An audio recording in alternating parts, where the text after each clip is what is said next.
Good evening, friends.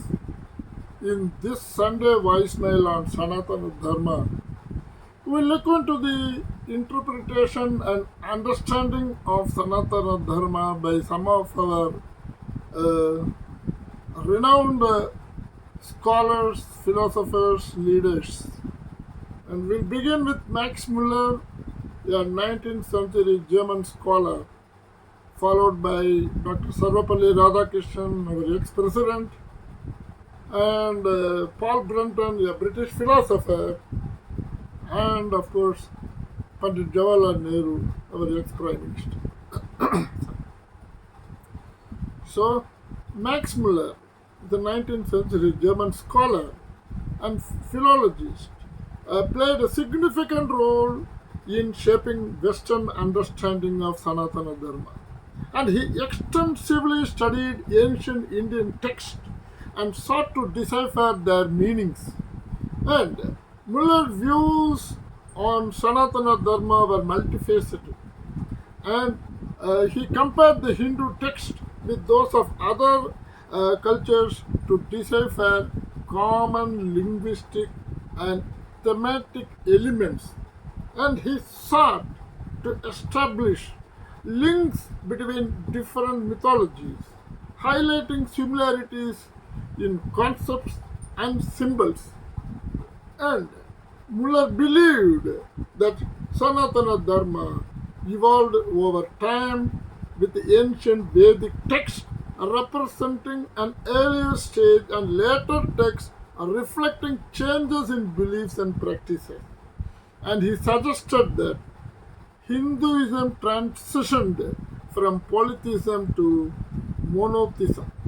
And he considered the Vedas as the foundation of Sanatana Dharma. And Mullar believed that the hymns contained both spiritual and historical significance, shedding light on ancient Indian culture and religious practices. Mullar studied Hindu deities as symbols representing natural forces and abstract concepts. He interpreted myths allegorically and aiming to uncover hidden meanings and ethical lessons. And he characterized the Sanatana Dharma as a religion rooted in reverence for nature and natural phenomena. And he highlighted the importance of rituals, sacrifice, and devotion to gods associated with the various elements of nature. And Mullar acknowledged the profundity of Hindu philosophical systems, such as the Vedanta, emphasizing that self-realization, morality, and quest for truth. And Muller's work on Sanskrit language and philology paved the way for a deeper understanding of our scriptures. And he translated and interpreted various texts to make them accessible to Western readers.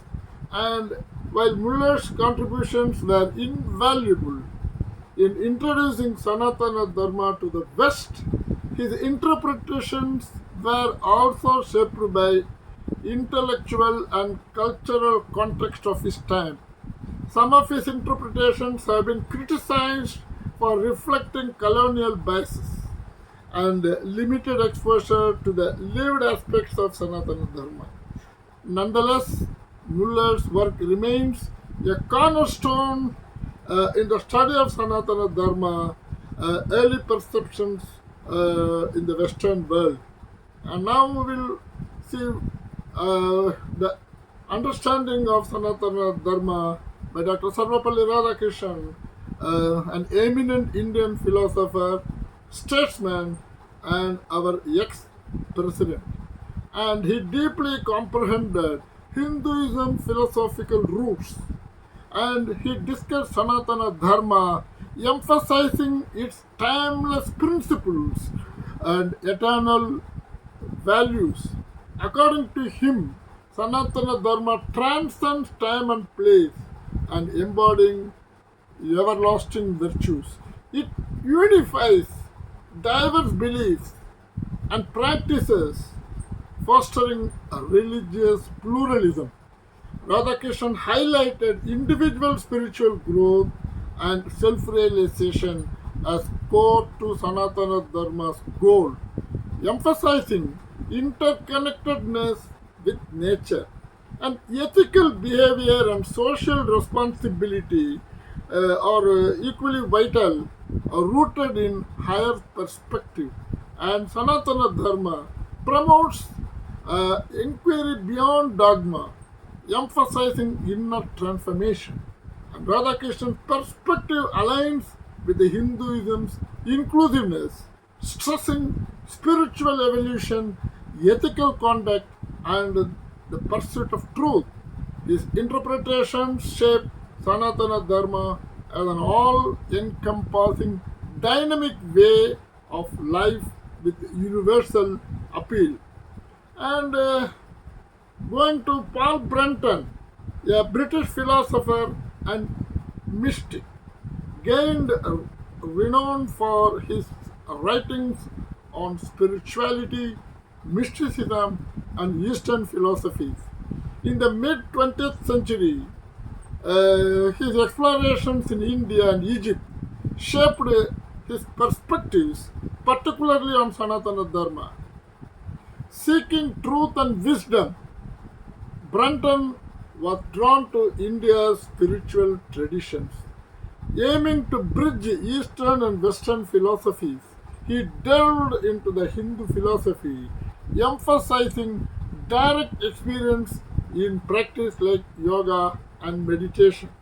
Interactions with spiritual teachers like Ramana Maharishi left a significant impact on his understanding.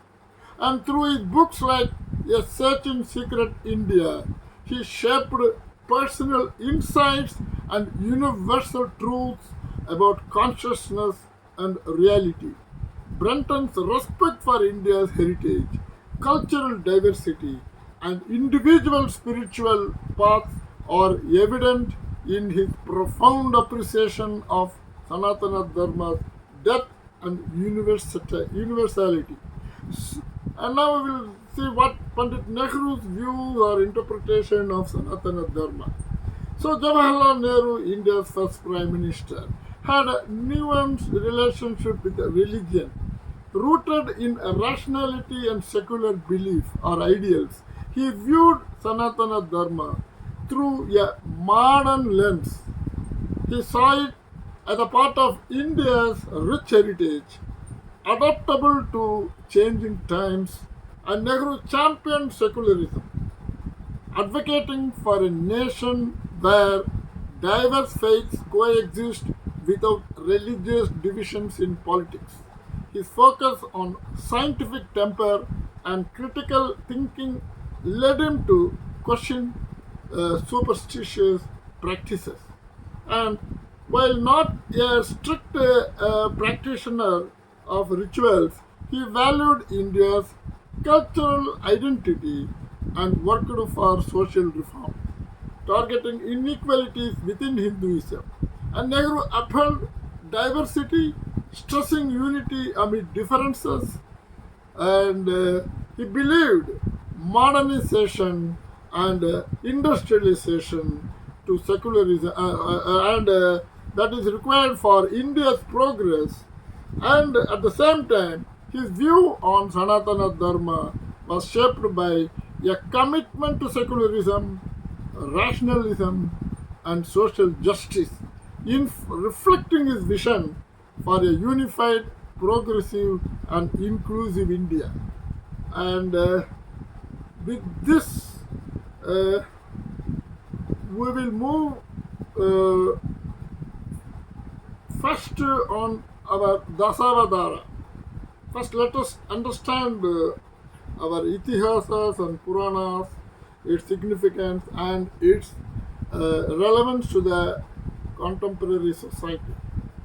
So, next week we'll start with Dasavatara, its concept, its message, and then we'll also look into individual avatars in the orderly sequence and try to understand what it's all about so that it may throw some light upon our own day-to-day life.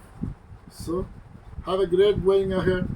Best regards, Radhakrishnan, Hyderabad.